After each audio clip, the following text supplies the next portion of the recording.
What is a private foundation or private family foundation, and why do so many prominent families seem to have them? This video explores those questions by considering the advantages of private foundations. This video also addresses some of their downsides, as well as the basics to establishing a family foundation.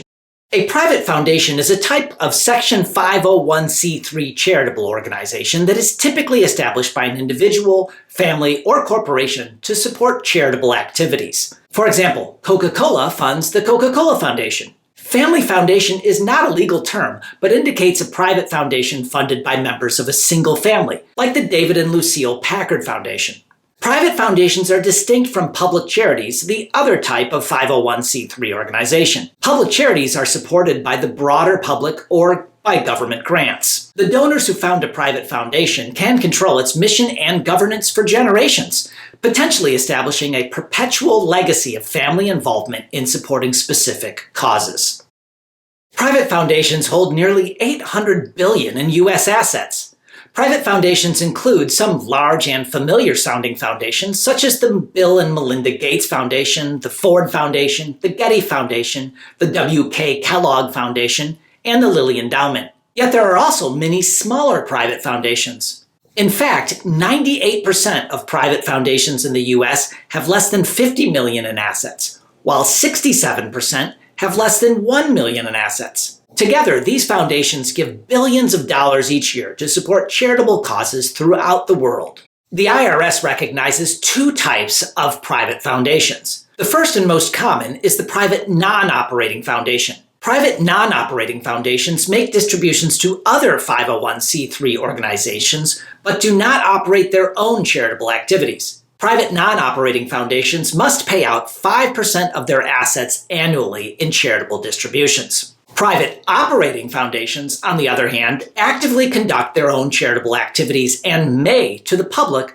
look much like public charities. A private operating foundation must pass a set of highly particular tests to qualify for its tax privilege status with the IRS: the asset test, the endowment test, and the support test. Because initial and ongoing compliance with these tests is difficult, private operating foundations are uncommon. Therefore, the remainder of this video considers only private non-operating foundations, referring to them generally as private foundations. Families establish private foundations first and foremost to further their charitable purposes. There are many tax advantages to private foundations, which we will discuss shortly. The donors of private foundations enjoy more control over their giving than donors who use other types of charitable vehicles, like donor-advised funds or direct distributions to charities. The donors determine the private foundation's mission, governance or board of directors, how the funds are invested, and how and to whom the funds are distributed. Private foundations can potentially last perpetually as a charitable legacy managed by successive generations of family members. Thus, they enable donors to pass on their charitable values to subsequent generations. Private foundations offer significant IRS-approved tax benefits. The contributions to private foundations are tax deductible. However, there are limits on the tax deduction. Donations to private non-operating foundations are deductible up to 30% of the donor's adjusted gross income, or AGI, for cash gifts, and up to 20% of the donor's AGI for most non-cash gifts. The deduction limits for donations to private operating foundations and public charities are higher than for private non-operating foundations. Donors can avoid paying capital gains tax and recapture of depreciation by contributing appreciated assets to a private foundation. Instead of owing taxes, the donor will receive a tax deduction, although that tax deduction is limited to the donor's cost basis in the property. The deduction is also limited to a percentage of the donor's AGI. Deductions that cannot be used in 1 year can be carried forward for up to 5 years. Assets within the private foundation grow without income or capital gains tax, thereby enabling them to accumulate value largely tax-free. Furthermore, private foundations have many options for investing, selling, and buying assets without triggering taxable events. Private foundations do pay an excise tax on net investment income. Net investment income includes, for example, interest, dividends, rents, royalties, and capital gains. Private foundations can help to reduce transfer taxes, including estate and gift taxes. Assets donated to private foundations are not subject to transfer taxes. Such assets are outside the donor's estate for tax purposes. Yet the donor can control the direction of the private foundation, take a salary from it, or empower it to employ other family members. How can the donor and the donor's family participate in a private foundation? You, as the donor, can control the future of your private foundation.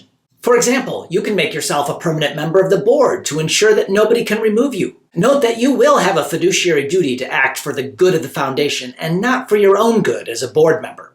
You can also work for your private foundation when you retire. This is exactly what Bill Gates does. He retired from Microsoft to serve as co-chair of the Bill and Melinda Gates Foundation, in which capacity he shapes and approves the foundation's strategies and sets the foundation's overall direction. By working for your own private foundation, you can make a difference in the world and devote yourself full-time to giving back to the community after you retire. The donor can establish a private foundation to enable subsequent generations of family members to serve as board members, thereby creating a family legacy of charity and social awareness. Family members working for a private foundation can be paid reasonable compensation for reasonable and necessary services in carrying out the foundation's charitable mission.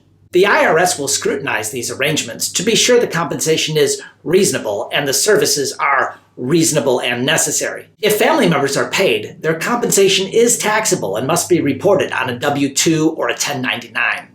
Private foundations do have some downsides. First, despite the name, a private foundation is not private. Its taxes and distributions are public records. Next, donations to private foundations qualify for lower tax deductions than donations to public charities or donor-advised funds. Private foundations also require a considerable investment. Given their administrative costs, most advisors recommend starting a private foundation with a minimum of $1 million, whereas donations to public charities can start at any amount. Finally, the administrative costs can be considerable, especially from the perspective of compliance with the laws and rules of state and federal tax agencies. In addition to startup costs, the private foundation must file annual tax returns on both the state and the federal levels. Let's briefly consider some key steps toward creating your own private foundation.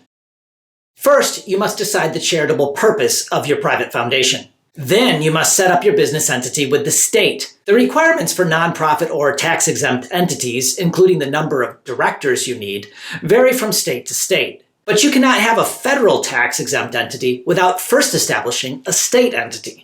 You must assemble and report the members of your board of directors. You must obtain an EIN from the IRS and a tax ID from the state. You must carefully prepare bylaws and other documents that determine, among other things, how the private foundation will be governed. Finally, you must apply for tax-exempt 501c3 status with the IRS using Form 1023, which is 28 pages long and requires multiple attachments. The process is complex and takes some time, but the investment is worthwhile for those who have the means and the desire to establish a lasting legacy of charitable giving. I'm Daniel Van Slyke, attorney at law. As you can see, charitable planning is extremely complicated. If you'd like to discuss your options for charitable planning, contact me at iplanlaw.com or email me, daniel@iplanlaw.com.